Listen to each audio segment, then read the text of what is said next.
Maybach music. Welcome back to another Everyman Movie Critic. It's always me, Johnny B, and Scott.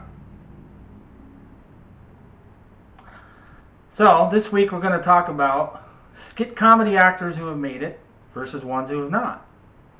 And we're talking about like shows like In Living Color, SNL, Second City TV, ones like that.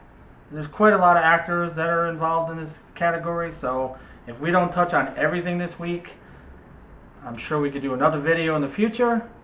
So if you like the content, you want to see more great content, hit the subscribe button, hit the like button,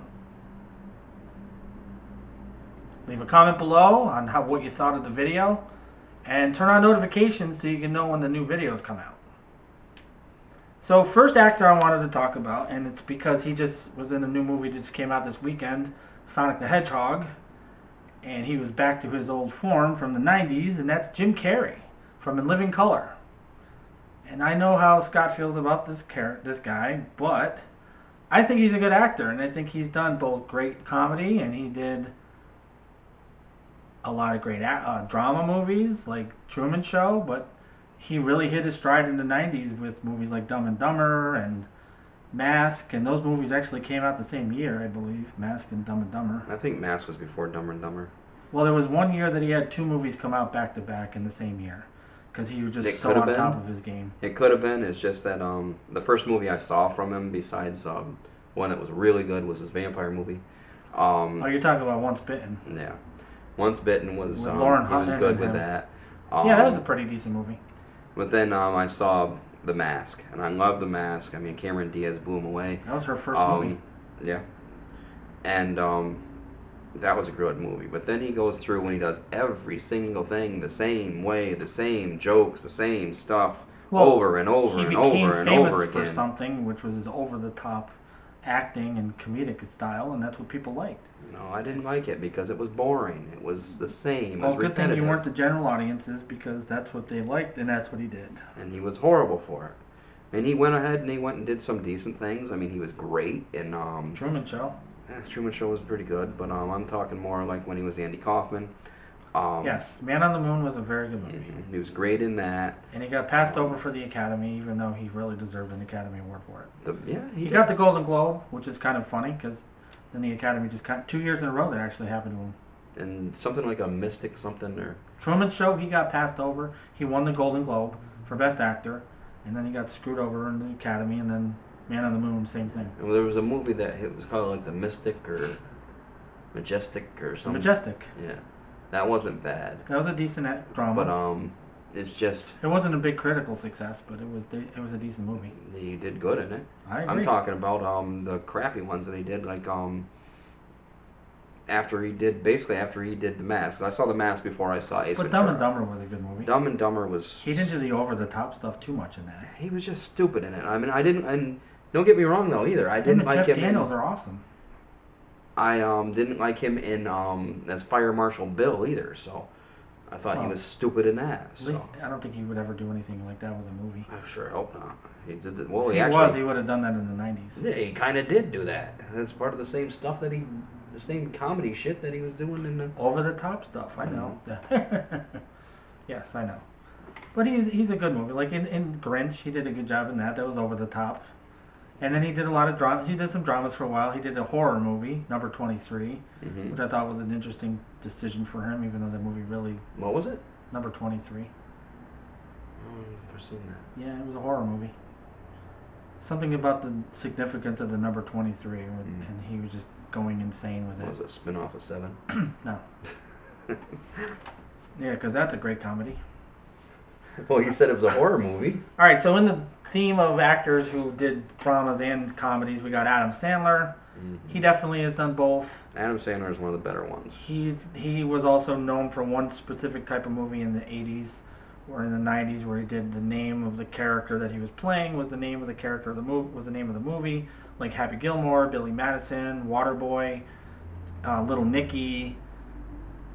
and then you got Big Daddy, and then that was kind of a dramatic turn, and then he did like Wedding Singer, which had a little drama in it, and he did prove that, and Drew Barrymore and him always worked well together. 51st Dates was really good, and that was a little dramatic side to it. Adam Sandler, no matter what he does, he's good in it. Reign Over Me was another drama that he did. He did Punch Drunk Love, which is a good drama with him, and that was. But Wes Anderson loves to take. He can make any actor a good actor, give him a great role. The Cobbler. And now Uncut Gems, which he got passed over for. That I haven't seen yet, but I mean, he's every movie I've seen. Every movie that I've seen, he was good in. Yeah, he definitely knows his drama. I think a lot of comedic actors are better with dramas because they have a lot of pain that they hold inside. I mean, Jim Carrey is well known for his, and I know you're going to mention Robin Williams because Robin Williams was also known for a lot of internal demons that he had, but he brought forth with that in his comedy and his drama. I didn't know he was known for it until he killed himself. He was a Juilliard. Yeah, I knew that. Him and Christopher Reeves were roommates. That's why. But I knew he was Juilliard. That's why Robin Williams was there for Christopher Reeve when he broke his spine, and became But anyway, all right. So another actor that I have here, Eddie Murphy. He's another one who can do action. Eddie Murphy is also. He can do action. He can do comedy. He can do drama. He's well known as Axel Foley. He was known for 48 Hours. They did 2 of those. They did 3 of the Beverly Hills Cops. They're working on a 4th one now that these franchises are making comebacks. And he's going to be in it? Yeah. Okay. It might be a passing of the torch, but it's going to be him in it. And I think he can still do it. I think he can still do it. He definitely can do it. I mean, there's nothing wrong with him. I mean, Bowfinger, he was great in. Bowfinger, yes. Him and Steve Martin. He likes working with other great comedic actors who skit comedy, like with Shrek. He did with. Originally, it was actually supposed to be Chris Farley that did the voice of Shrek, and then when he died, then they decided to have Mike Myers take over and do the thing, and then he did the Scottish accent, which worked. Yeah. Because those are good movies, all 4 of them. Now, there's a difference between voice acting and regular acting. But you still have to portray acting in your voice, and that takes more talent, I think. It very well could, but I mean, it's different from acting. Acting is different from visualizing it and just hearing it. But as far as that goes, so I don't consider that in the same genre. But if you can make people feel through an animated movie, you've done your job. Yeah. Oh yeah. Convey it through your expressions, and that's up to the animators. But the actor has to portray it in their voice. Yeah. Like in the new movie that just came out, Sonic the Hedgehog, the guy that does the voice of Sonic, he actually makes you feel with the way he says things. Well, most everybody does when they do an animation. And music helps. But what I'm saying is that I can't put in the same category Eddie Murphy as Axel Foley as Eddie Murphy as Mushu. Because those are 2 different types of movies too, and Eddie Murphy liked lending his voice to animated. He's features. Very good. I mean, he's got that voice. He can do both. He can be a voice actor and he can be a regular actor. All right, so let's go on to somebody else here, and he's actually been part of a team, and he's also been by himself, and he's actually, I think he was up for an Academy Award for Studio 54, where he played the owner of that, Mike Myers, who was well known. He's made his big break as Wayne in Wayne's World because that was a huge skit for the SNL people. Yeah, that was a very good movie. And both movies were excellent. And what's her name? Played a great Cassandra, whatever her name was in that movie. Tia Carrera. She's huge. Who'd you have in the first one? Rob Lowe, that's the second one he's done where he was also in Tommy Boy. He played a bad guy in that too. Yeah. It's like Rob Lowe had a thing for playing in those goofball comedies back then. But wasn't he, no, it was way older. Which one? I was thinking about Heartbreakers with Jennifer Love Hewitt and Oh yeah, that's Ray Liotta. Yeah, but he's not a skit comedy. No, I was just thinking of that because I wasn't in that, but then no, it was right. That's why I stopped myself. But as I was saying, like he worked with another person, and that person never really made it big in movies by himself, and that was Dana Carvey. Who was a better actor than him. Yeah, whatever. I don't think so. Mike Myers has the acting chops. He can do drama, and he proved that. I believe that Dana Carvey could too. But he never got a chance. He doesn't do it. Exactly. He doesn't. So we never know. You can't really say he could. I could say I could do a good dramatic role too. It doesn't mean I can. Dana Carvey's done more TV. He decided to go on to his TV career instead of a lot of stand up. He took time off from everything to spend with his kids and raise a family, which a lot of actors do. Yeah. And Rick Moranis is actually one of the best examples of that. Oh, And yeah. he's one of the actors on the list that I should have added, but I didn't think of. And he's actually now just making a comeback. And he was one of the guys that did like movies by himself, where he starred in like Honey, I Shrunk the Kids. But then he also worked with another person, where he did Strange Brew with that other guy from Second City TV. I can't think of the guy's name. Dave Thomas. Oh yeah, from the And they were in Strange Brew together. That was another buddy comedy from like those kind of era. Those were like huge back then. And then Rick Moranis did like Ghostbusters, and then that was actually a role meant for John Candy. I'm very disappointed that And then he was in Parenthood, which is another drama role for him, where he did really good. I'm very disappointed when you told me that he's not going to be in the new Ghostbusters. Yes, he is making a comeback. He is actually just signed on a deal with Disney to redo his role as whatever his name is, Zelensky or whatever from. He's doing Honey, I Shrunk the Kids, and it's going to be a theatrical release, not just a Disney Plus release. Oh, so don't forget Rocky Horror Picture Show. Oh yeah. Well, he did like My Blue Heaven. Not Rocky Horror Picture Show. I know what you're talking about. Feed Me Seymour. Yeah. Little Shop of Horrors. Little Shop of Horrors. Wow, all right. That's a completely different movie. Rick Moranis. Talk about cults. And I was saying this earlier. Rick Moranis actually played himself again in The Goldbergs on ABC, where he was Dark Helmet. He did reprise that role. He did a great job in Spaceballs. I mean, he just was that character. All right, so now some other ones that didn't really make it that were part of a team. Chris Kattan, he was with Will Ferrell, and those two did like, what is it? Night at the Roxbury. Night at the Roxbury, and that was a decent movie. And then Chris Kattan was the star of it, technically, and Will Ferrell was the side character. They were both about the same, I'd say. I know, but if you had to pick a name, he was the front name. Chris Kattan was my favorite. I mean, I liked him. I like him better than Will But Ferrell. he didn't get to do anything after that. I wish he had stuck with doing movies with Will Ferrell, but they kind of just went their separate ways. Whether it was their choice, kind of like... I think it was probably their choice. Kind of like Peter Scolari and Tom Hanks back when they did Bosom Buddies, and Peter Scolari did his thing, and Tom Hanks did his thing, and now look at Tom Hanks. He's this like huge movie deal, and Peter Scolari is... He did a couple TV shows here and there, and that was it. And he's throwing him a bone in That Thing You Do in the 2 minutes in that movie. But anyway, so yeah, you got Chris Kattan, who was... He who knows what he could have done. He did Monkey Bone or something like... No, that wasn't him. But he did like... Monkey Bone was Brendan Fraser. Yeah, Brendan Fraser. Another one that was part of a team was David Spade with Mike Myers. We were already talking about him. And they kind of split off. Mike Myers went off to do like Austin Powers. David Spade and Mike Myers? David Spade. Oh no, I'm thinking of David Spade and what's his name? The big guy. Chris Farley? Chris Farley. Yeah, they made movies They did together. Tommy Boy and they did Black Sheep.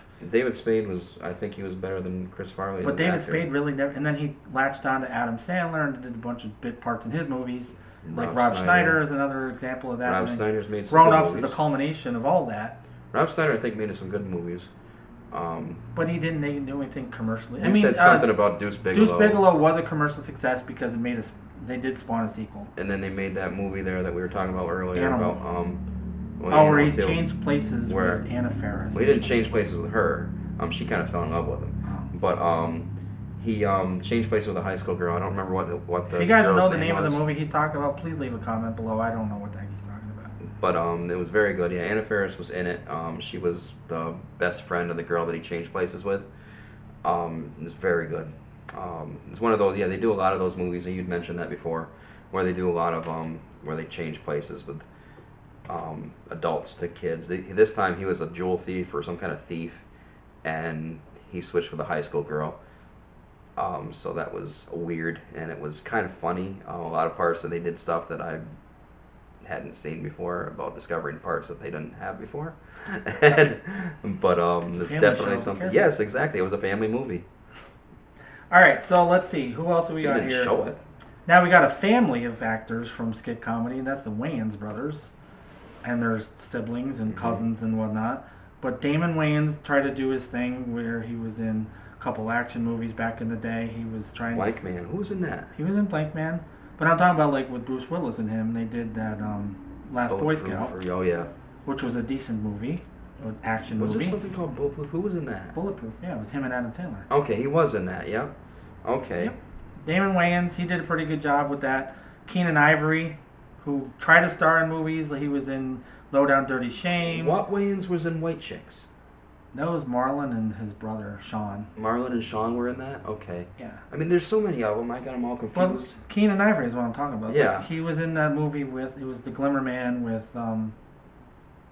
Steven Seagal, and that was a decent movie. But then he went off to do more directorial things, and he's like Scary Movie and Don't Be a Menace in South Central while drinking your juice in the red and I don't like those White type Chicks of movies. and stuff They're like that. He'd it's like to do those spoof movies. Yeah, the spoof movies are kind of like Hot Shots, like Airplane. Which the Zucker watching. brothers actually took over the Scary Movies. Yep. And After Keenan dropped out of this, after part 2. yeah, It's the Zucker brothers who did Airplane, who did, so they were perfect for I them. don't really care that much for them. It's kind of like to me watching the Three Stooges type of movies. They're supposed to be stuff that men like. To me, it's okay, but I mean it's entertaining, but it's still the same. It's the same stuff over and over again, kind of like going back to Jim Carrey. So let's hold off on that now. What we're going to do is end it here. We're going to have a part 2 of this topic coming up next week. So make sure you tune in for that. And if you like what you saw in this one, you want to see more great content, make sure you subscribe, hit the like button, comment below on other SNL or other skit comedy actors you want us to mention in another video maybe. Hit the like button. Even if you didn't like it, just leave the like button because, let's get up to 20 likes on this one. I get like 18, that's pretty good. Let's get up to 20, 25 likes. If you get up 25 likes, I'll shave Scott's head. You will not. But anyway, so thanks for tuning in this week for another episode of Everyman Movie Critic, and we'll see you soon.